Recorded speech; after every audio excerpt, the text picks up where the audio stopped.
so much for coming in today. Yeah, it's good to see you. How are you doing? I'm doing alright, Yeah, right? Do you want to tell me maybe why you say just alright? What's going on? How are you feeling? Yeah, well, I've just been feeling really tired recently. I'm still having trouble sleeping. Seems like every time I try and go to sleep, it just takes me hours, and even if I do fall asleep, it's probably for like 1 or 2 hours, and then I just end up waking up and just can't go back to bed. Gosh, that sounds terrible. I'm so sorry.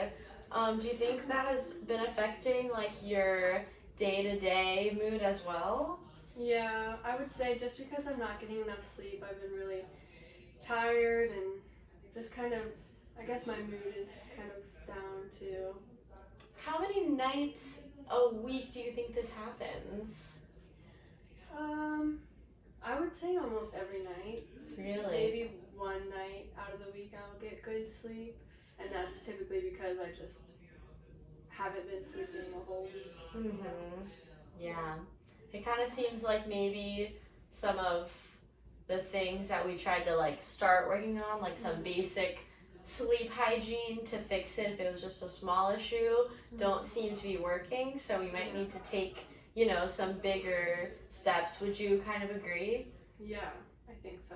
Yeah, and it also sounds like you might actually have insomnia, which is an illness, and some of the symptoms include not only like taking hours for you to fall asleep, but then also, like you said, when you do go to sleep, you wake back up shortly after, and you can't really fall back asleep.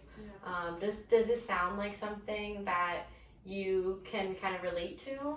Yeah, I've always wondered if I really did have it or not.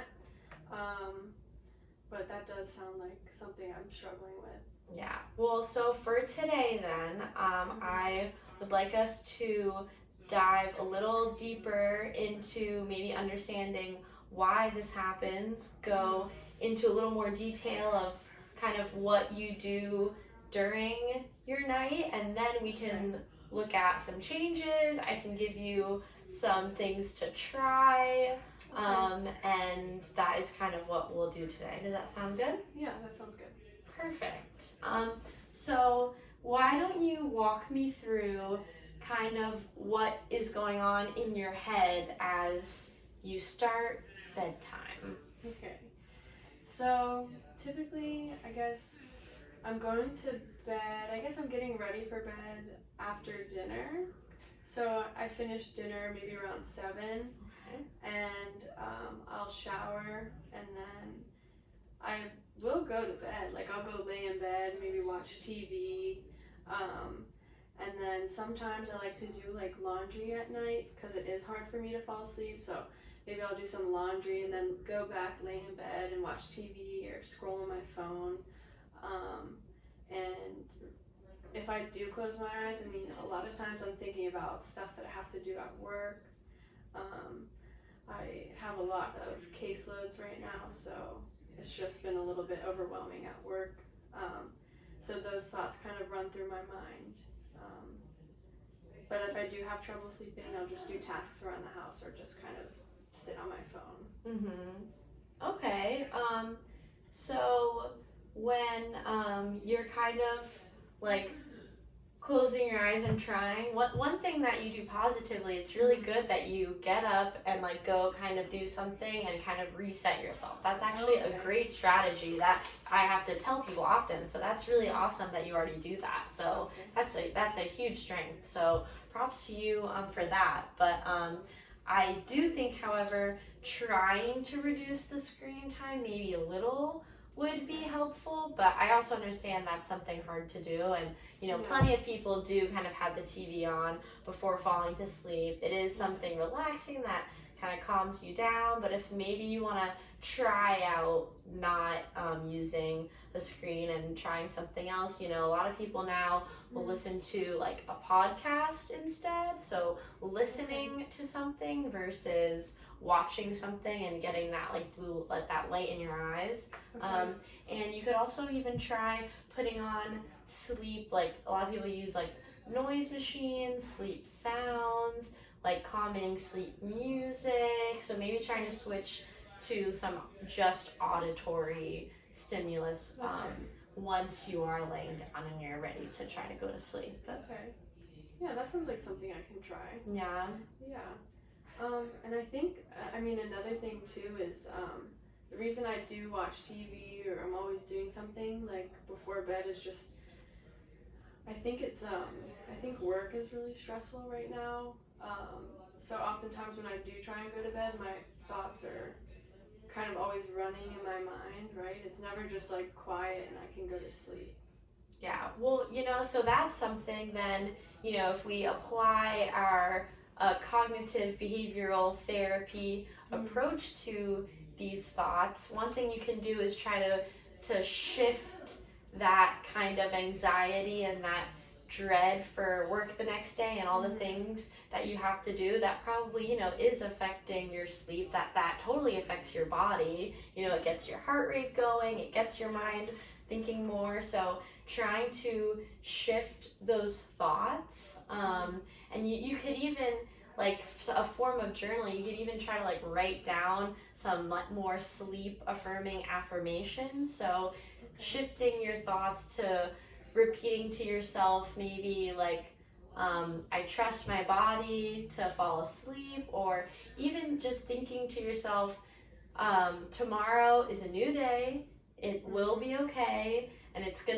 I'm gonna get through my day whether I sleep well or not, to also kind of not put the pressure on yourself to go to sleep too, because I think even I experience that sometimes with having trouble falling to sleep and then kind of dreading, oh my gosh, I'm not going to fall asleep within the hour and then I'm going to be tired the next day. But you know yourself, you're going to be okay. So switching those thoughts and then even maybe writing them down a few times would be like a calming, relaxing activity if you are really thinking about work a lot. Okay. That might help too.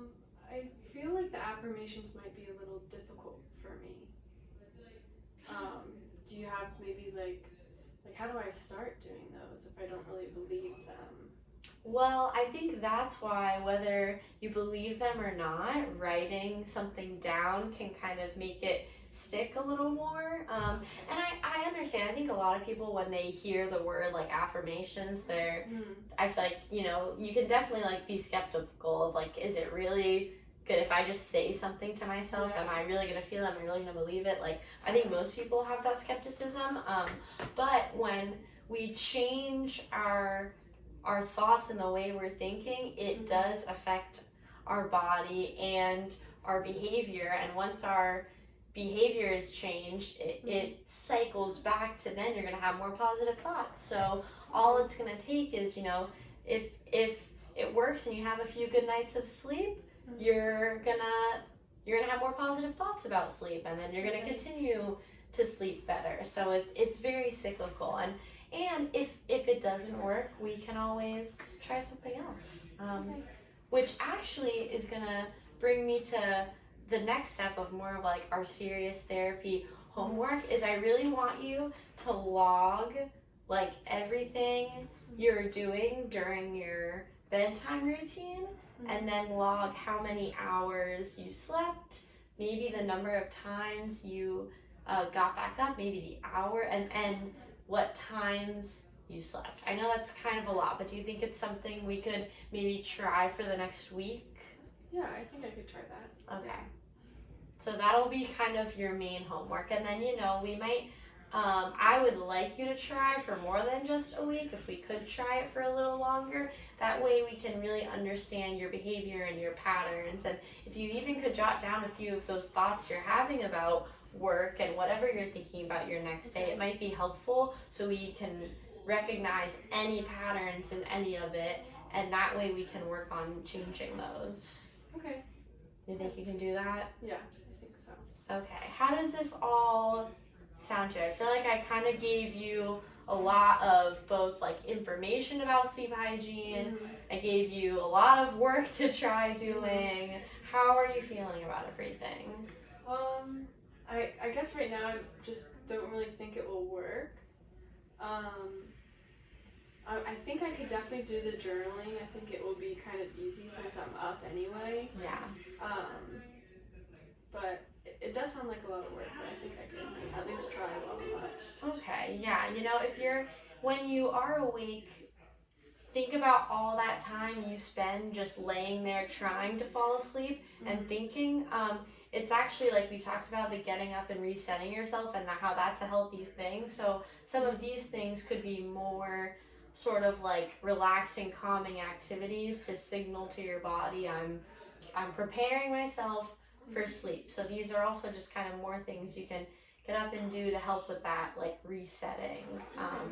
So hopefully that'll work. And if not, we keep trying. We can keep changing different things. But sleep is super important, and it's gonna affect your mood during the day as well. So it is something I really want us to target and work on together. Okay.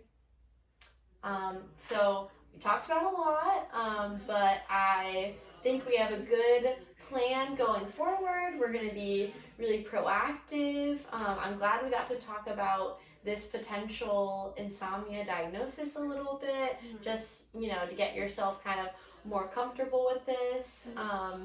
So I think we've had a very productive session, and that's kind of all I have for you. So I will see you next week, and we'll kind of review that log. Does that sound good? Yeah. Okay. See you next week. Yeah, bye, thanks. Bye.